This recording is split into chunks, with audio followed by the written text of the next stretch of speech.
Hello, my friends. I'm Rick. Welcome to your seat at the table. We're looking at the campaign setting for Forgotten Realms and Dungeons and Dragons. Uh, Ed Greenwood, Reynolds, Williams, and Heinzfu, whatever. Uh, this was published 2001, so this would make this circa third edition. I can make the argument it's applicable to 3.5. I paid $24 for it. I think here a few weeks ago I was out on the south side doing a job and I had to kill an hour. So I swung by J.C. Dean Hobby to take a look at their used book bin, and I found this one, and it looks almost new. I mean, it's definitely got some wear and stuff in it. But originally, this was a $56 book, 55.95. So I got it for half price. This is what I'm talking about when I look for. I'm going to buy stuff for my existing systems if I can that I don't have. If I can get it on the cheap, it's worth the investment if I have the money at the time. At the same time, I saw this book here. This is actually a fairly new publication. I got it for $15, 14.99. The retail value it here is $24, $25, so that's $10 off. This is something that was produced, I think, in this last year, and you had to get it through the obviously it's not a product that they were selling at the store, so this is something somebody bought or had somebody bought for somebody, and then they decided it was not something they wanted, and they brought it in for a, and generally you bring these in and you get a trade, so you get a store credit for $10, whatever they gave the person for it. And this has Jenny D has written the forward on it. That's what I think. I remember her going on about this last year, late in the year. Yeah, Jenny D. Yeah, if you don't know who Jenny D is, then Google her. You will not be disappointed. And I'm going to do a video on this. This was something I would have bought. I would have liked to have bought it new. It was something I was interested in. But when money's tight, you don't get everything you like to have. So to see this show up in the discount book was in a box was surprising to say the least. And I landed on it because it was worth the investment as far as I'm concerned. So we talk about Forgotten Realms. They have several versions of this sort of thing that crops up. Because as I was reading through this, some of it keeps popping in my head, and I've already did a video on a different Forgotten Realms setting book. So in that book covers a lot of what this one covers, or vice versa. I'd have to go find the book and pull it out and put them side by side and compare them, which I didn't think to do until just a moment ago. So what's the point? And then we go through, and there's just a sheer amount of material in here. We're not going to cover the whole damn thing. Get the introduction, chapter 1 for characters, chapter 2 magic, chapter 3 life and Faerun, chapter 4 geology, chapter 5 deities, chapter 6 history, chapter 7 organizations. Then we have adventure, the color of ambitions, chapter 8 running the realms, chapter 9 monsters. Then we have the index, maps and diagrams, cyborgs. This was supposedly came with a full-on poster, a map, but obviously it was not included with this. So yeah, a new full-color poster map of Faerun. Now I've got a poster map of Faerun somewhere. Of course, it's not on my walls. If I had my way, if we had the money to buy a bigger house with a third bedroom, I would have my own studio. But instead, I have a junk room, which amounts to a junk room in a corner. So I mean, the walls are literally surrounded by dream. There are one, two, three, four, five, six, seven, eight, eight dream catchers right here. My wife's collection. We got one, two, got two up here, one on this wall, one hanging, two of them hanging from the ceiling above me, one on the wall above the closet door, and one on the closet door. And then there's a small one hanging over here in the right corner by the other door. So, and then we have a whole lot of others. You got other like wolf. She got some wolf pictures up here and some life. You've seen the back shots on the other side, but you just ain't seen the wall that I face all the time. Anyway, it was like I said, a 55.95 brand new, and yeah, 50. The print is so tiny, even with my glasses. I'm getting to an age where I just want to get a magnifying glass I've got some struts around here, but they're never handy when I want them, and they don't work quite as good as they as advertised. So we get into the world of magic, ancient wonders, the Forgotten Realms campaign, what you need to play. So going to the sandboxes, we talk about sandboxes often in the hobby, especially in the last decade or so. And I've mentioned it, just recently did a video on sandboxes having structure. Even sandboxes have structure. The At the end of the day, that's what these are, right? This book is a sandbox. It gives you all the structure and factions and other things that you might want to have at your fingertips. This means that you don't have to, as a GM, if your time is extremely valuable, you don't have to spend, ergs and ergs of your personal time crafting and creating an entire sandbox from scratch. And of course, the argument is that the players are supposed to help motivate and to drive the story. That's fine. But if they don't have structure for their story to be driven into, it's literally going to be chaos or it's not going to be a very good story. And that's just the facts. Lion's share of storytellers don't know how to tell a good story to save their soul.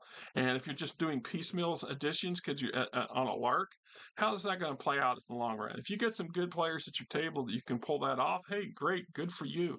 But majority of the time, it doesn't play out that way. It's just like the Theater of the Mind crew. Everybody, the ones who would truly, truly love nothing but in character, as character, 100% of the time while you're at the table playing, it's a laudable goal. But the truth is, lion's share of your players are never going to get to that level, and they're either not going to do it on purpose or they're not going to do it because they don't get it. And it takes a certain vibe or verb and personality type, in my opinion, to really get deep into that. And if you got a crew that works that way and you can sustain it, awesome stuff. And it's really worth the effort to try because I have played them, I have done them myself. I am a big fan of player as player play. But the realities of how things usually work, what I want and what I end up with is rarely the same, in my opinion. So these books are instant sandboxes. If I have players who want to play some Dungeons and Dragons and they don't really know where they want to play, I can just pull off I can go out here and pull any one of the 2 dozen or so books related to Forgotten Realms I have up there, and booyah. It's just like when I used to have the Greyhawk campaign setting stuff. I haven't had that in a long, long time. I kind of wish, once again, I gave some of this material, like my first and second edition books and my top secret collection, to my oldest son, and the hopes that it would inspire him like it inspired me. And it just, it never turned out that way, and I was terribly disappointed to hear that he gave away most of it because he had no interest in it. If he just had said that and gave it back to me, I could have given him something that he would have been interested in. At least I could have made that attempt anyhow. But that is water under a bridge long gone. I mean, some things we cannot go back and redo, and some things are not meant to be redone. And that is all part of the life that makes me the catatonic nut job that I can be sometimes. Forgotten Realms campaign, what you need to play, where do I start, characters description, terms, etc. We get chapter and characters, creating a Forgotten Realms character as if it's something special. No, it's just creating a character for D&D that's set in this setting. Character races, classes, regions, specific skills, new feats. I always love the new feats because you just can't have enough damn new feats. Then we get the breakdown of the dwarves, gold dwarves, gray dwarves, the folk of Faerun, how they're specific, shield dwarves, the elves, the drow, the moon elves. So I'm understanding that they're restricting the drow from the current version of D&D, edition 6. Is there even going to be an edition 6? From everything I'm hearing from coming out of WotC and stuff, yeah, they pretty much screwed the pooch on it as far as I'm concerned. You killed the game system, you jackasses, and more, good luck. I recently was able, I guess it wasn't this one. I bought this one a while back. When I bought this book, there was a 5th edition Baldur's Gate book for $24. That's what I paid $24 for Baldur's Gate, and then $15 for this. And I would never have bought Baldur's Gate if it hadn't been on sale. and it just happened to be sitting there because once again they've already pulled fifth edition books off of the shelves at Jay's. They're not, if you know what's left is what they have, and most of those they just chucked it over in the bargain bin section. That's how come Baldur's Gate popped up. I'm guessing somebody brought it back as a credit, right? But anyway, you got sun elves, wild elves, wood elves, gnomes, deep gnomes, rock gnomes, half elves, which once again the half elves, half orcs, something that D&D is trying to eliminate, which because of modern woke whatever. Good lord, man, come on. Halflings, ghost wives, halflings. That's new to me. Lightfoot halflings, strongheart halflings. That plain touch, the Ashmere, the Gensi. You know, the ever favorite tiefling.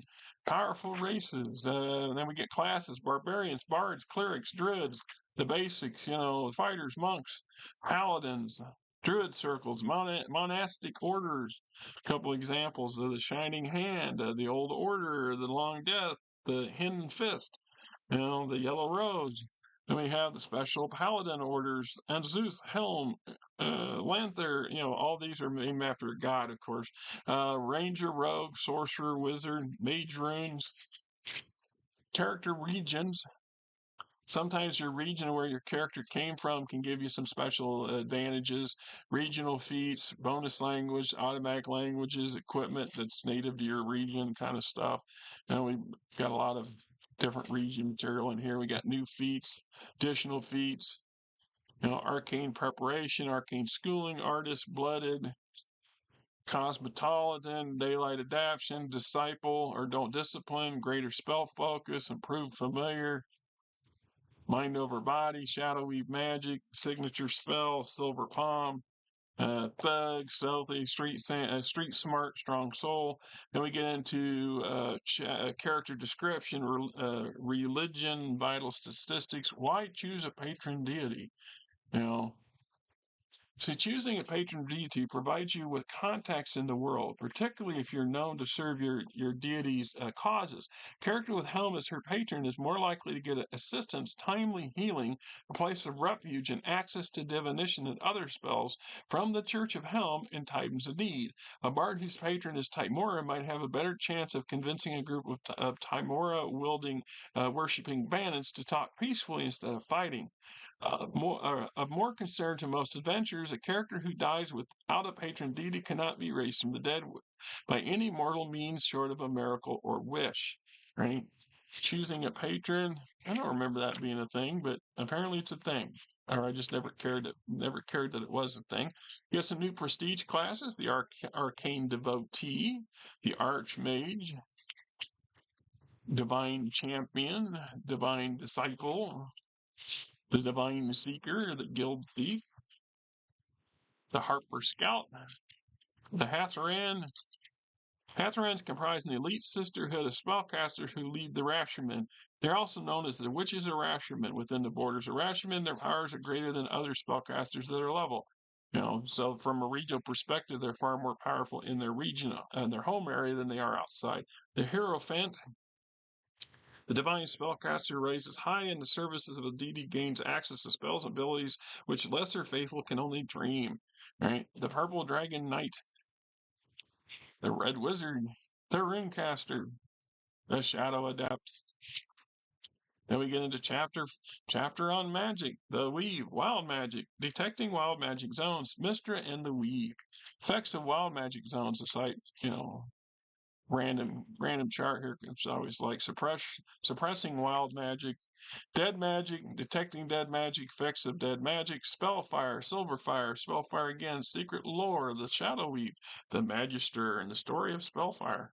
There's a series of novels that was written for Forgotten Realms that covered this, and the Seven Sisters. They're worth reading if you can get them. Elven High, and I have them out on the shelf. I've read them 2 or 3 times. The Elvish High Magic, Rune Magic, Triggering Runes, Learning Runes, Circle Powers, Portals, Qualities of Portals, Oh, excuse me, unusual portals, the building of portals, spells of Faerun, then we get into chapters, spell after spell.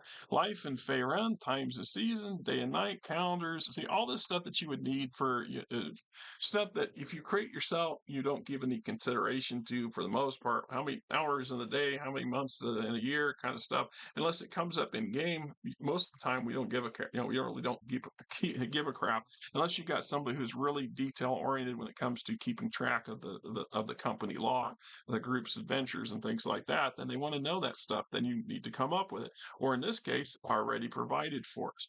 Flora and fauna, the oceans, the interior, home and hearth, government, city and the countryside, rural life, city life, wealth and privilege, titles and norms of address, families, learning, high nobility, concerns the mighty, languages, the list just goes on. Coin and commerce, labor, work and rest, slavery.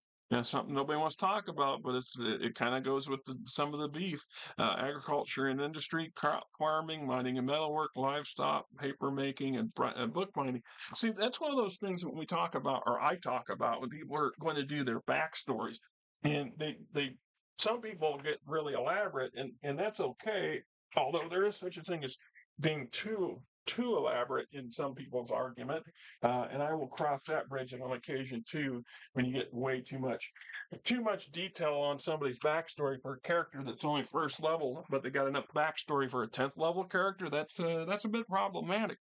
But it's just like there's certain elements in the games that goes back to the core books from first edition that allows you to pick a trade what you might have been had you not become the adventurer that you are. But your grandfather, your father, your uncles, your cousins, perhaps they're all in the barrel making business, and you had been a cooper, and so you would have some special knowledge on that process, that and a grip of the language that's kind of unique to the Cooper's trade, which would either give you an advantage when you're dealing with, I don't know, barrel problems or issues with barrels or something of that nature, or but more importantly, when you enter a social community, into an urban environment where you could talk trade, at least have enough enough working knowledge that the coopers that you're talking to don't think you're a nut or you're lying, and it can get you connections, it can get you access and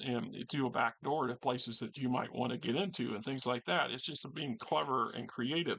So we have a breakdown of the what's commonly produced and for trade goods, trade routes and resources throughout the main part of Faerun. And we got travel, trade, merchant companies, coinage, coasters, trade bars, coinage, the odd currency, magic and society, art, common folk and mages, mage fairs, religion, divine influences, temples and clerics, healing.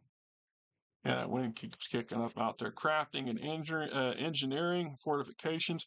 I was listening to whose podcast was I listening to a couple days ago?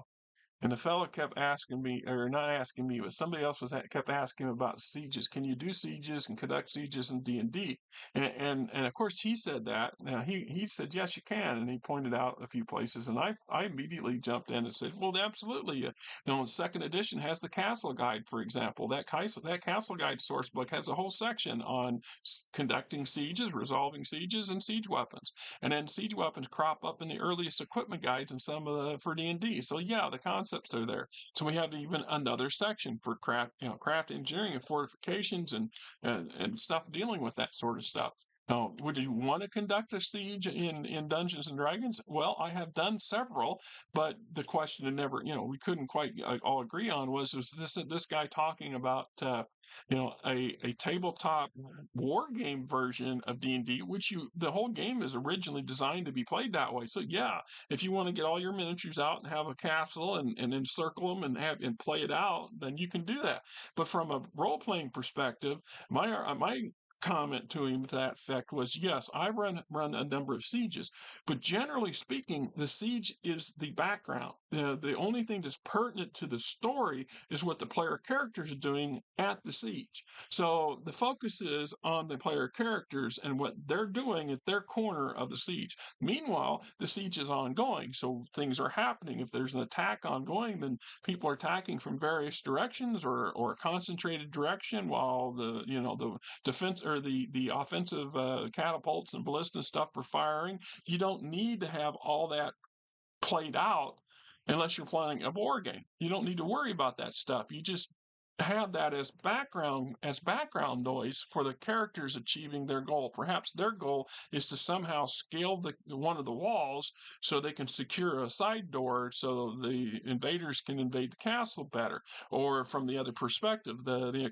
adventurers are caught within the fortress when it comes under attack, and they're either volunteering to help, since their lives are potentially on the line as well, or they're trying to get out, which means they're acting independently of the defenders, which could put them at odds with the defenders, but at odds with the attackers too if they do manage to get out. Or they're going to, volunteer their assistance and knowledge and capability to the defenders, or the attackers, depending which side of the tower you're on, I guess, to do that thing. So maybe your characters are at the key point when the main breaching attempt is made, and they're able to foil it. For example, I mean, you focus on them, the player characters, and not the entire weapon siege. Just like fighting a large scale battle. Your player characters can be in a crack, an elite team in a massive ground battle that spreads, maybe it's a half a kilometer diameter field with tens of thousands of beings out there slaughtering each other. Well, we ain't going to bother with maneuvering all these units around and figuring attrition and combat and things like that at the table, because that's a war game perspective. From a GM perspective, I would have already had some micro tables laid up so I could make some base rolls and say, okay, the attack's been going for 15 minutes and they've lost, I don't know, 11% of the attacking force. So 1,000 knights and men at arms stormed the wall, and we've already seen 100 to 110 of them wiped out in the first couple minutes, and vice versa. But from the character's perspective, they just see bodies falling down and the attack still being pressed. If there's a sufficient loss of life, then the attack falters or collapses completely, and then the player characters will find themselves in a situation where the assault is now failed, is now in retreat, or the assault's successful and they breach the castle at some point. And ideally, where the breach takes place, the player characters are going to be in the middle of it because they're the focus of the story. Or their role is now to rush to the inner keep to help defend the Lord, or to find an exit to get out of the problem, however you want to look at it. So mundane weapons, special items, then we get into geography, exploring Faerun and the various areas. And there's a lot. There's a lot of different sections, and it's all covered. So every one of these areas that's here, and it's outlined in red, has an entry in here. And there's no point in going through all of these things. We'll look at the Dales seem to dominate a big chunk of it, which is sad. I mean, the Dales is important, but is by far not the entire the entire map of Faerun that ought to be, that they're trying to cover in here. And I get that. I mean, where's it at? Where'd it go? I just seen it, damn it. Where's the map with all the red circles? Come on. It's gonna be one of them days. One of those days, people. Where you at? Where you at? There we go. So if we look at that map, and then we go back here to the map that they got for the Dales. There's Cormyr, Purple Dragon. Yeah. So this whole area is just this small area here. So yet there's a huge portion of this book devoted to the various Dales, which is fine because this is a good sandbox within a sandbox for operating. if you're running low level or high level campaigns, this is always great places for backstory. See it troubles Arkandale, the Dale's Council, how they work, how they don't work, Battledale, and then we get Cormouth there, which is kind of in the Dales, and then some more Daggerdale here going on here, and Featherdale and Deepingdale, and another Dale and Whistledale and Dale up in the hills and boom F lower Manhattan Dale and I'm just saying they just too many in my opinion. Dora Dragon Coast, the Horde Lands, the Island Kingdoms, Moonshay Isles, Lake of Steam, Lands of Intrigue, Kalasham, Tether, the Moon Sea, the list just goes on and on, right? The north and important sites and Symbia and Shar and Rashomon, Lake Faerun in Rashomon. Looks like a water nymph in there. All right. The Villon Reach. Then we got Sesbash, Termish, the Western Heartlands, important sites, some dragons. I want to say it was Jenny D that I caught part of a blurb that Jenny D was going on about. I think she got a video coming up, or she's already posted a video on the topic. Do dinosaurs belong in Dungeons and Dragons? And when I was younger, I had mixed opinions on it. When I was younger, I didn't think they belonged. I thought they were really odd extras to have because they just seem like I don't know. It's just let's throw dinosaurs in here too. So it wasn't till some years after Faerun was established that they came up with the jungles of Chult, which had more than its share of. So it's the lost valley kind of scenario where you've got all these archaic creatures from millions and millions and millions of years of evolution before anything that comes in. And my thought was in later years was it makes perfectly good sense because with planar travel and dimensional travel and magic, it's quite possible and quite likely that somebody opened up a portal, willingly, intentionally, or not, that allowed some of these dinosaur creatures to cross over from a timeline where they existed in numbers, they crossed over enough numbers to start repopulating.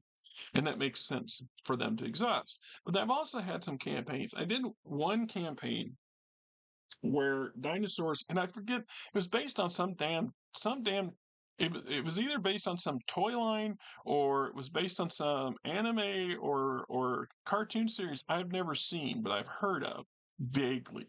Where everybody, the warriors are all running around with T-Rexes and armor, and some of them are somewhat mechanized and some aren't.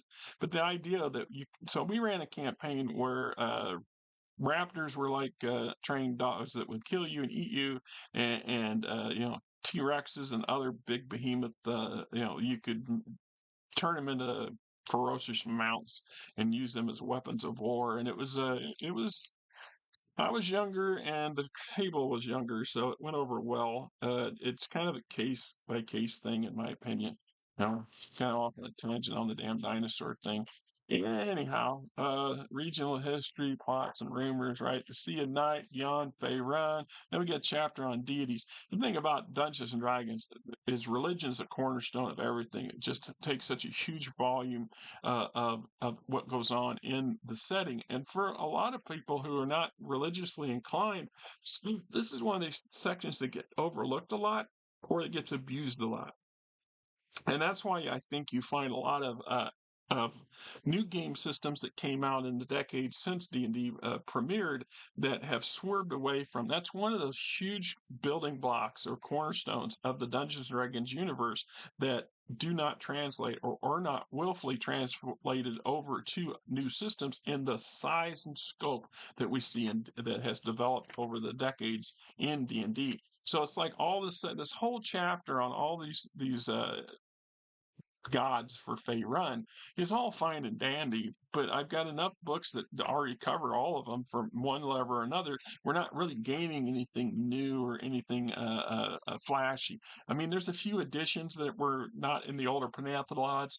Maybe the clarifications are worded a little different, but it's pretty much the same stuff over and over again. And that's where I start crossing the tail of whether or not a book is worth purchasing if it's going to just load up with a bunch of crap that I've already got and don't necessarily get new stuff to go with the old stuff. That wind is definitely picked up out there. It got stuffy in here for a minute. And I opened that window up. Now it's cold, so I have to close that damn window again. So we get the history of Faerun, creation of the world, war of light and darkness. One of the things I like about sections like this, once again, like I said, this is already a pre-made sandbox ready to be played. All you need to do is pull the book off the shelf and bang, there you go. You don't have to go through a lot of back work. And like I said, if you're a busy person, you don't have that drive to be that in depth and creative, this is what they're for. And let them serve you as they're supposed to be served. You modify these things however you choose to modify them to fit your table and your table's desires, wants, needs, etc. So, but from the perspective of creating your own from scratch, this is a good template. It gives you a good look at what somebody else's concept or a number of people's concepts were for world building, and always find advantage and value in these kind of chapters, in my opinion. So, the Peripherum Onslaught, the Faerun Onslaught, Fallen Empires, Old Empires, the Orc Gate Wars, the Long Decline, Kalashin, the Rise of Klondike, the Age of Unity and Dissolution, Time of Troubles, the Avatars. I wasn't overly thrilled on that Time of Troubles. There were some good novels in it, but I thought the whole idea was to shake D&D up enough that they could introduce a whole bunch of new stuff and make money on it. I mean, I get it. The Turgian Horde, that turned out to be kind of lame. The recent years, I've actually got a source book or a box set dealing with the Turgian Horde invasion, and I don't think I've done a video on it, but I'm going to do one here eventually on it. So I know I got it because it's sitting in the bottom. The handful of box sets I still have, the boxes intact. They're all on the same shelf, and they kind of stand out to each other. I know which one I haven't done yet, and a couple of them sitting down there I still need to get to. Organizations of various factions: the Emerald Enclave, the Fire Knives, the Cult of the Dragon, the Harpers, the Lords Alliance, the Malgrims, sometimes known as the Shadow Masters, are immortal shapeshifters from the plane of shadow. Despite the simplicity in the name, the Shadow Masters have nothing to do with the Shadow Masters of Telfan, a thieves guild strongly tied to the Church of Mask. Right? Purple people of the Black Blood, Red Wizards, Thayan Enclaves, the Seven Sisters, Shades, the Exander's Guild, the Zentarium, Manchun and Valzul. And we have these mini adventures. So, the colors of ambition. In this adventure, the player characters discover illegal activities of an ambitious red wizard operating out of an enclave in a small town. An enclave serves as an example of how a small enclave is in structure and can be used for that purpose of an independent adventure. All right, once again, good learning material, good stuff for right off the bat. I could grab this, bang it out, and we got something to play. Just you got the characters ready to go. Let's do it. Running the realms, characters, additional PC races, monster levels, characters above 20th level, creating characters above first level, allowing powerful races and play, ability scores for monsters, other resources, overland movement, patron deities, optional rules for psionics, timekeeping. It says here for psionics. This book presents Faerun or Faerun instead of all, and indeed all of Toril as a non-psionic world. That does not mean, however, that you cannot use the Psionics Handbook for rules in your Faerun campaign. Psionic powers are rare, and most people find little difference between psionics and magic. Do not use the non-magical psionics variant described in Chapter 3 of the Dungeon Master's Guides in your Faerunian campaigns. So to say that there's no psionics going on in Faerun is BS, because one of Brigand Dugar's senior lieutenants is a psionicist of superb power. And so, reactions to psionic characters. Psionics are rare in Faerun and largely unknown except in the area where psionic monsters live, such as areas include the south, where the Yuan-Ti have influence, particularly the city of Halideth on the Villain Reach, and in the Underdark, thanks to the influence of Mind Flayers. Waterdeep undoubtedly holds a few characters with psionic abilities, as do large urban areas such as Amun and Kalashim. In general, psionic characters can expect the same reactions attitude to arcane spellcasters encounter areas that welcome early. So here's the deal with psionic, especially if you take them from the earliest version, first edition version, because second edition, Gygax them had, if my understanding was, they removed psionics from second edition because they felt it was destabilizing in some ways or didn't complement the game as much as they had hoped it would or thought it would. And then they reintroduced it in third edition. Part of my problem has always been with psionics in general is that there's a couple psionics powers that are, if to anybody who's not a psionicist, they're completely vulnerable to it. That there's no rolls, there's no saves, there's no nothing. You are just bang affected by this, which includes some powerful spells, psionic spells that can kill you, read your mind, kill you, manipulate you. In any of those scenarios, you've got players who, if you tell a player that they'll your character is going to do this, and the player says, no, they're not. Well, they're using a psionic power against your character. Your character's going to do this. You don't have a choice. You just played the railroad. You've just violated the player's, options. And the rule book tells you to. That's one of the downsides of psionics, in my opinion. The other side of psionics is that so few people understand the concepts of it. When you put psionics next to magic, you know, it's really a problem. So in a lot of ways, and I get arguments, I get heat from this from occasionally from people. You go to look at Star Wars and the Force powers in Star Wars, and how the Force is operates and manipulated and powered by the Force sensitive person using is more akin to psionics in the early versions of psionics and D&D and how psionics is operated and seen. The Force operates far more likely because it's just it's magic. No, it's not. You're manipulating specific things to gain specific stuff. In this case, the midichlorians, i.e. the Force itself, is this mental power, this spiritual power that's imbued between all living things, etc., etc. But it's not masterful. Like I can just get somebody to teach me how to do this and power it. You either have to be Force sensitive to begin with and then taught how to use these skills, or you're not. And there's a few latent Force users that turn up with some specialty quirks. I mean, some arguments say that Han Solo's extremely talented capability for piloting could be in part because he's latently tapping the Force, but that's being disingenuous to Han Solo and the character in the first place, who and then all independent fringe type want to be pilots and fighter pilots as well, because you're implying that they can only be that good because he's got the Force backing him. Well, that's BS. Right. So the psionic can be a very tricky thing to incorporate into your game. And if you have players that don't like it, it makes it even harder. So it's one of those session zero things that if you may not think to ask, but you might put it on.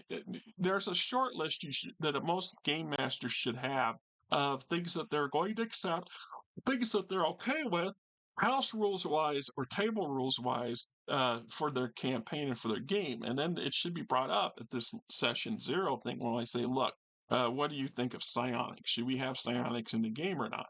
And if the players are okay and open to it, then you can experiment with it. If they say flat out, I don't like psionics, I just think we have enough with magic, then there's no point in bringing psionics into the game at all. There's always that one guy, that one player. And once again, my buddy Kenny was a fan of psionics in part because he got it into his head that there's a couple psionic powers that basically makes that he can throw around willy-nilly and nobody can defend against it, or very few people can defend against it. And that, to me, is an overwhelming advantage that they should not have. It's just too powerful. It's like certain magic spells. You really, when I start looking at just how powerful they are, and some character goes or player goes, I want to do this, and I'm going like, yeah, okay, but just have you read all the fine line detail? Well, what do you mean? Says this going, this spell takes X amount of rounds.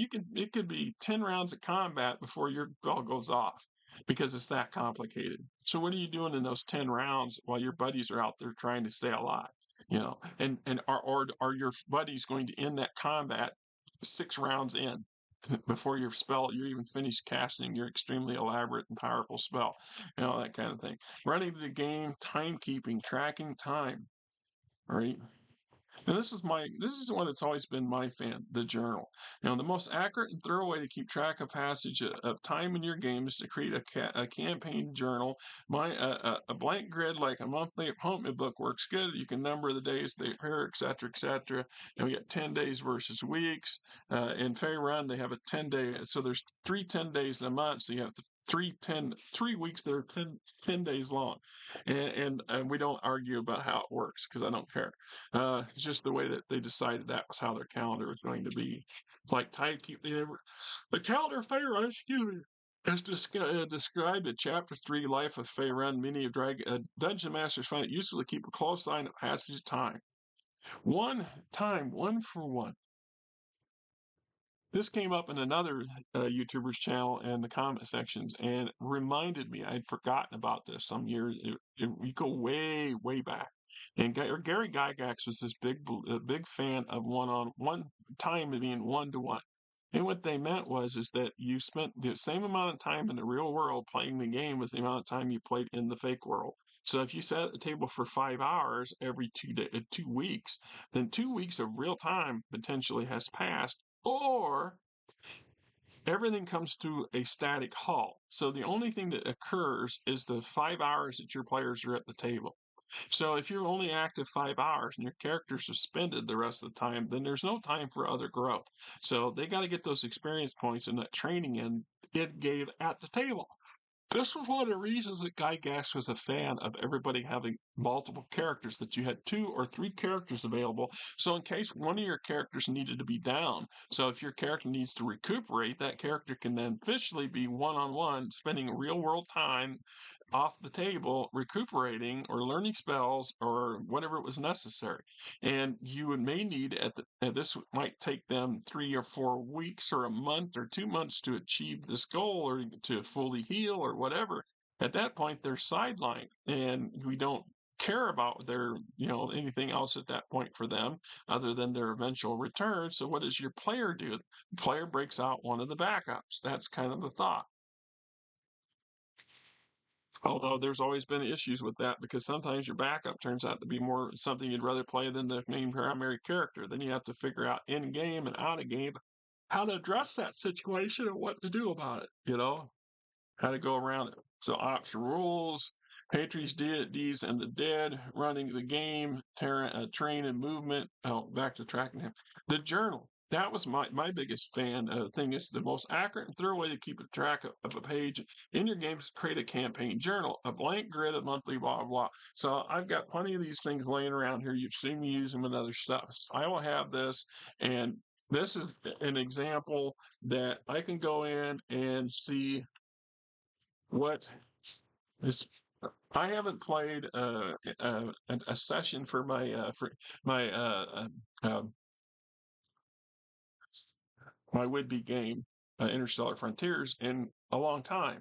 And the fact is, I have journals for all of it, so I can sit back down tomorrow and play out another game. I'm hoping to do that here sometime in the next few weeks, next month or so. I'm really trying to get this transition thing with my job straightened out and figured out. Once I've got past all that stuff, and I can settle down to a shift that's not psycho, I could then start seeing maybe late afternoons or even evenings if there's something slow. I might just have one day a week where I sit down and I run one of the games or play a solo game from some other perspective. How would you pursue? How would you go through this? And big part of doing that is by journals, in my mind, in my opinion. For what little worth that opinion is to anybody else. So, all right. Overland movement, other resources. known dungeons of Faerun, or Faerun. I always call it Faerun. It's Faerun. That's based on what Ed Greenwood, who created a big bulk of this stuff, is how he terms it: the haunted halls of Even Star. Local creatures, excuse me, campaigns, NPCs, the community. Rule number one: it's your world. Rule number two: make the PCs the stars.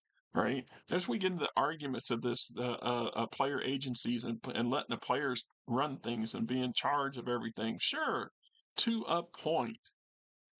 Since its debut in 1987, Forgotten Realms campaign setting generally literally hundreds of Forgotten Realms novels, adventures, and supplements. Only portions of this body of material that matter are the parts that you choose to incorporate into your campaign. In preparations to run Forgotten Realms campaign, you have several choices. First, you should consider which optional rules allow in your game. Second, you should decide where your campaign is set. Faerun is a huge place, and your campaign can fit quite comfortably in one small corner of the continent with room to spare. Designing a particular location's characters and plots for your version of the Forgotten Realms campaign is covered in more detailed in the next section of world building. So, rule number one: it's your world. This campaign setting is packed with details about Faerun and the world tutorial, but it's also book provides only a broad sampling of the people, places, and things that the world contains. The real details are left up to you. Make the additions as you see fit. For example, if you need a village, a small town, or a dungeon in some locale to make an adventure work out right, go ahead and make it. Add it. Likewise, the details in this book reflect the people of the Faerun know about their world, but only you know the truth. So if your players read the book and try to dictate the details of the world for you, no, the river runs through Silvery Moon. Stand firm. It's your world. Don't be the a slave to the map of or the book, and don't be afraid to alter anything you want to, and don't be afraid to check your players. Player agency is great, but there's still dungeon master and game master agency too. The players agreed when they sit down at the table to play in a setting you're creating and controlling. They may control the action within that setting, how their characters perceive something, how their characters act on something, whether they act on it at all or not. That's not the same as you setting up the world and dictating the terms. So when the players come back and say, "No, I don't think that. I think they should. I want the village to be over here." You can put your foot down and say, "No, that's not how this works. I'm sorry, but you don't control that part. That is not your agent. You're part of agency." Then we move on to rule number two: making the PCs the stars. Faerun is the home of numerous established characters: Drizzt Do'Urden, Elminster, Skyless Darkhope, and Artemis Arenti, just to name a few. But Faerun is a big place, big enough for many heroes and many stories. Your campaign should focus on your PCs with the rest of the world and the other characters as a backdrop. It's okay to allow your PCs to crop paths with important NPC once in a while. After all, these NPCs are part of what makes Faerun unique and colorful place, but your PCs should confront and explore the world on their own terms. So for example, you see Drizzt Do'Urden, down the road, or maybe, just maybe, you happen to be in a very tight corner and out of nowhere comes Drizzt Do'Urden who saves you, but he's in the process of doing something else. So you just happen to be at the right place. He happened to be at the right place at the right time at the right moment, and then immediately moves on. He doesn't linger, stick around, or give you any great, other than that momentary assistance. So we get world building, demographics, frontiers, city-states, kingdoms, and empires, Faerunian creatures, rewards, awarding experience.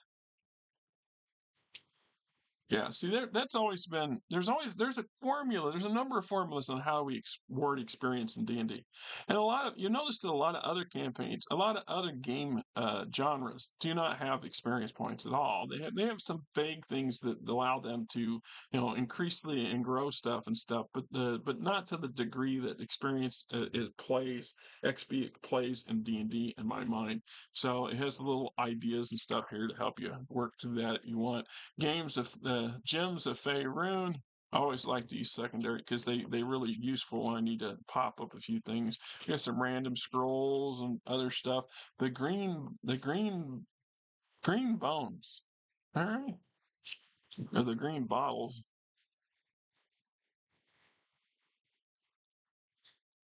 In this adventure, the heroes explore the lair of an adult green dragon named Asphyrax, who is transferred into a Dracolich. She is served by living and undead minions of sanctuaries. All right, all right. Anyway, this is a very nice book. A lot of useful information. Awesome sandbox if you're big on Faerun. This, if you don't have it, this is something if you can get your hands on, it's worth having. I'm sure they're still available out there. It's quite friendly for other systems. There's a lot of back stuff here that you could tap for other settings if you wanted to. Generally speaking, there's some books that lend itself to that and not and some that don't. I talked about this in an earlier video or a different video I did on Lone Star. Lone Star, for example, this source book for this a police corporation, and all the bells and whistles that go with it.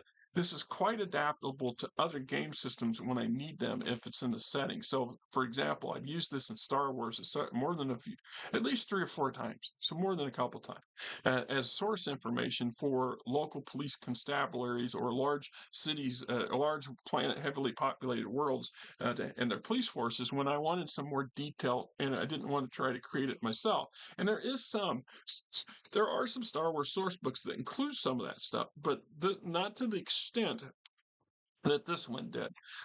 There's another one called Shadow Beats. I'll be doing a video on it down the road here for pretty soon, where it talks about the world and how the world reacts in Shadowrun with reporters and news services and sports and things like that. Well, that book also served me quite often in Star Wars and other sci-fi settings because it fit the bill. It's just like in a cyberpunk setting. This would easily translate over. You just bypass the magic part, the woken awakened creatures as they call it, and the spirit world and things like that. So it's just a matter of how you choose and how you put them together. So anyway, once again, I'm Rick. This is your seat at the table. We got Granny White Mama perched up here. She's actually taking herself a little nap. You taking a little nap? Yes, you are.